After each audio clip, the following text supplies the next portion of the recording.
El duende y el disco rayado. Cansado de tanto viajar y estudiar a los humanos, un sabio duendecillo buscaba un lugar para descansar y tomarse unas merecidas vacaciones. Después de mucho buscar, encontró el lugar perfecto. Estaba lleno de flores y plantas de todos los tipos. Se recostó en una suculenta de hojas redondeadas y se dispuso a pasar la noche. Todo iba de maravilla hasta que alrededor de las 7:30 de la mañana unos gritos lo despertaron. ¡Que te levantes! ¿Cuántas veces te lo debo decir? Déjame dormir. A ver, ¿por qué a mi hermano lo dejas dormir más que a mí? Pues porque él tiene 2 años y no tiene que ir a la escuela como tú. Ah, ya ves, es porque es tu favorito. El duende se percató de que estaba en un vivero que se encontraba en la parte frontal de la casa de sus dueños. Totalmente confundido, se levantó el elemental para presenciar una batalla campal entre una joven mujer y una niña de aproximadamente 9 años. Intentó ignorarlas, pues justo estaba buscando unas vacaciones de estar ayudando a humanos con sus problemas. Sin embargo, aún con los ojos bien cerrados y bajando con fuerza su sombrero intentando taparse las puntiagudas orejas, no pudo evitar percatarse de todo el conflicto. La niña echaba quejas, excusas y reclamos a diestra y siniestra. No me gusta ir a la escuela. Soy una niña, mi único trabajo debe ser jugar. Tú eres la mamá, tu trabajo es hacer las cosas por mí. Esos eran solo ejemplos de las agudas palabras de la inteligente niña. Por su parte, la mujer hacía todo lo posible por explicar y dar razones, intentando cambiar la actitud de su hija. Tienes que ir, tu padre y yo trabajamos mucho para darte una educación. Pues sí, hija, pero los niños también tienen obligaciones, no solo derechos. Te quiero mucho, pero no puedo hacer todo por ti todo el tiempo, no tengo 8 brazos. Son ejemplos de las razones que inútilmente lanzaba la madre. Lo más curioso de todo es que aunque la mamá trataba de razonar pacíficamente con la niña, al final terminaba gritando y amenazándola con algún castigo o golpe. Después de mucho tiempo, el duende se resignó a que no le sería posible volver a conciliar el sueño y optó por presenciar más activamente esa extraña interacción humana. Tal vez eso le ayudaría a aprender un poco más de cómo funcionaban los raros Homo sapiens. Se asomó por una ventana que conectaba el vivero con la casa y solo alcanzó a ver cómo la niña salía por una puerta cargando algo grande, bultoso pero colorido sobre su espalda. Cuando la niña se fue de la mano de un hombre adulto, probablemente su padre, la mujer empezó a llorar desconsolada sobre la mesa de la cocina. Tomó uno de esos aparatos que usan para comunicarse a distancia y empezó a charlar con una amiga. En verdad, ya no aguanto. Te juro, amiga, que intento hablarle bien a Nidia, pero por todo rezonga, a todo me contradice y termino explotando, gritándole y amenazándole. El otro día incluso le pegué, pero es que ya no sé cómo explicarle las cosas para que me entienda. El duende, que ya tenía bastante experiencia con hechizos y travesuras que afectaban la comunicación de los humanos, estuvo pensando por unos instantes y después de analizar la dinámica de madre e hija, se frotó las manos mientras reía, pues ya sabía el encanto perfecto que pondría a esta familia de cabeza. Sacó un poco de polvo mágico y lo roció sobre la mujer, mientras el elemental se reía de forma pícara. Quiero hacer una pausa para recordarte que este duendecillo me sirve a mí para hacer historias donde explico técnicas de comunicación terapéutica verdaderas, por lo que por favor permanece después de la historia para que recibas una pequeña explicación de cómo y cuándo podemos utilizar esta técnica de comunicación. Pero ahora sí, veamos qué travesuras hace ese duende. En realidad, Nidia era una niña feliz y bien portada. El problema surgía cuando le daban cualquier orden, pues siempre buscaba hacer lo que ella quería y cuando lo quería. Esa misma tarde llegó la pequeña muy feliz de la escuela y se puso a jugar con una extraña tabla de metal que proyectaba imágenes en una de sus caras. La madre, cuyo nombre descubrió el ser mágico era Olga, no tuvo ningún problema con que la pequeña jugase. Bueno, eso fue hasta que llegó la hora de hacer lo que ellas llamaban tarea. Es momento de hacer la tarea. Hay que terminarla pronto para que sigas jugando. Un ratito más, por favor, un ratito más. Es que todavía estoy muy cansada, mamá. Olga estaba dispuesta a explicarle la importancia de hacer la tarea, de ser responsable y sobre todo de tratar de convencerla para que la hiciera de buena gana. Pero lo que salió de sus labios, en cambio, fue: es momento de hacer la tarea. Hay que terminarla pronto para que sigas jugando. ¡Ay, mamá, qué mala eres! ¿Qué te cuesta? Tú bien que te la pasas en tu celular todo el día y yo ni te digo nada. La madre no sabía por qué esas palabras salieron de su boca, siendo que había pensado algo totalmente diferente. Mientras tanto, el duende se tallaba las manos mientras presenciaba cómo su treta salía a la perfección. La confusión de Olga fue rápidamente superada por su enojo, ya que la respuesta de Nidia le pareció demasiado impertinente. Cuando empezó a querer decirle a la niña que debía respetarla por ser su madre, lo que emitió en su lugar fue: es momento de hacer la tarea, hay que terminarla pronto para que sigas jugando. ¡No me estás escuchando! ¡Te odio, mamá! ¡Eres la peor mamá del mundo!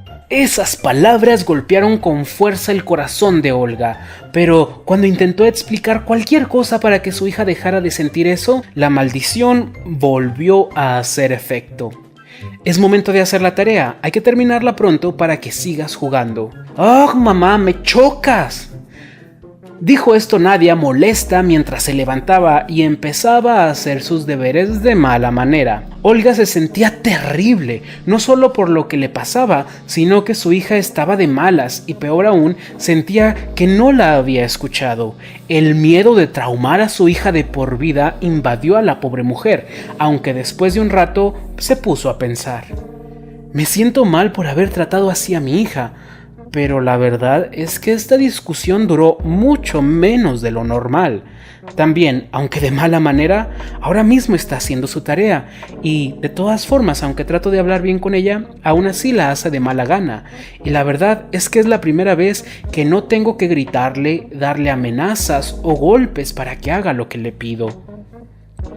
Aún así, Olga se sentía mal, por lo que cuando la niña terminó sus deberes, se acercó a ella, pero Nidia estaba mucho más tranquila y feliz porque podría seguir jugando y además por primera vez había terminado a tiempo para ver su programa favorito de televisión. A pesar de esto, la madre seguía sintiéndose terrible y le preguntó: «Oye, hija, yo te amo mucho, por eso me dolió lo que dijiste. ¿En verdad soy la mamá más mala del mundo y no me quieres?» «Ay, mamá, no seas exagerada. Claro que te quiero, pero déjame ver mi programa, que hace mucho que no lo podía ver». Olga se quedó paralizada por la respuesta de su hija. Ella pensaba que sería necesario darle una larga charla para evitar que esa situación dañara la autoestima de la pequeña, pero en cambio todo parecía normal. En cuanto se le disipó esta confusión, Olga se percató de algo. Esa era la primera tarde en la que no hubieron gritos ni golpes en la casa del vivero. Mientras tanto, el duendecillo sonreía y se recargaba sobre un girasol orgulloso de su trabajo. El hechizo perduró varias semanas, en las cuales Olga era incapaz de responder a las quejas, reclamos y ataques de su hija, y en cambio no podía hacer más que repetir la primera indicación que le hacía a la pequeña. Pero además, una vez terminada la responsabilidad que Olga le ponía a su hija, la mamá se acercaba para ahora sí responder las dudas y quejas de la niña. Algunas veces sí que se tuvieron que hacer algunos cambios gracias a la opinión de la niña, pero en la mayoría de los casos, una vez realizada la actividad, las quejas de Nidia desaparecían por completo. Cada vez las discusiones eran más cortas. Parecía que Nidia iba aprendiendo que esa actitud ya no le servía para ganar tiempo y evitar hacer lo que se le ordenaba. Esto quedó claro especialmente una tarde cuando Olga se acercó a su hija para que empezaran a hacer la tarea, y antes de que la mujer pudiera decir nada, la niña dijo: Ya sé, es momento de hacer la tarea, ya hay que terminarla pronto para que yo pueda seguir jugando. El duendecillo estaba satisfecho por el experimento que había realizado, pero se sorprendió en una ocasión en la que, a pesar de que ya había levantado la maldición, la madre seguía sin caer en las provocaciones de la hija, mientras que por su parte, la niña cada vez era menos retadora. Lo que el ser mágico ignoraba es que durante esas semanas, Olga se percató que los reclamos de Nidia no eran más que intentos por ganar tiempo o librarse de sus responsabilidades. Pero al repetir las cosas como un disco rayado, la niña sabía que no había posibilidad de distraerla, y aún en los casos donde la pequeña tuviera una inconformidad válida, la madre se aseguraba de darle algunos minutos para hablar, pero después de que hubiese terminado su obligación. Así se aseguraba de darle la atención que merecía la niña, pero sin que ella utilizara esto para postergar sus deberes. Después de un tiempo, el duende se fue de ese vivero, en el cual al principio se encontró a una niña que no respetaba la palabra de su madre y a una madre que no respetaba su propia palabra, pero se fue dejando atrás a una madre que seguía siendo comprensiva, pero firme, y ya no dejaba que sus miedos propiciaran una mala educación en su hija, y a una niña que, aunque ya no hacía su voluntad y al principio se frustraba por eso, ahora estaba feliz, pues tenía lo que todo niño necesita: una figura firme que lo guíe y lo comprenda. ¿Qué reflexión te deja esta historia? Esta es una técnica muy sencilla que he explicado en mi canal para padres, la técnica del disco rayado. Sirve para cuando los hijos buscan desobedecer, propiciando discusiones. Es especialmente útil cuando los niños se encuentran emocionalmente sanos, pues si la aplicamos en una familia donde los niños han sido maltratados o tienen resentimientos verdaderos hacia los padres, simplemente no funcionará. En una historia anterior expliqué que en esta vida se aprende por voluntad o por dolor, y los niños no son la excepción. O díganme ustedes, ¿qué pasa si, por ejemplo, un niño no utiliza su esfuerzo y voluntad para estudiar y aprender? Lo más probable es que lo termine haciendo por el dolor y el miedo a reprobar. El detalle es que los niños prácticamente no tienen voluntad interna, especialmente entre más pequeños y menos disciplinados son. Vamos, que habemos muchos adultos que aún estamos trabajando en nuestra voluntad. En los niños, el papel de la voluntad lo hacen los padres, y si no somos padres firmes, no cultivaremos en ellos una voluntad firme. Y ya sabes qué pasa con esas personas. Así es, necesitan aprender por dolor, pues su voluntad es débil, y yo creo que nadie quiere eso para sus hijos, ¿o me equivoco? Cuando sabes que no debes comer grasa por tu salud y te llega el antojo de algo muy rico pero grasoso, hay una voz que te dice: vamos, anímate, no pasa nada, te lo mereces. Díganme qué pasaría si nos pusiéramos a dialogar con esa voz. Lo más probable es que termine venciéndonos y caigamos en la tentación. Entonces pasa lo mismo si nosotros, que somos la voluntad de nuestros niños, nos ponemos a querer dialogar con ellos. También debo reconocer que una voluntad demasiado rígida puede llegar a ser dañina, pues los extremos, al final de cuentas, son lo mismo.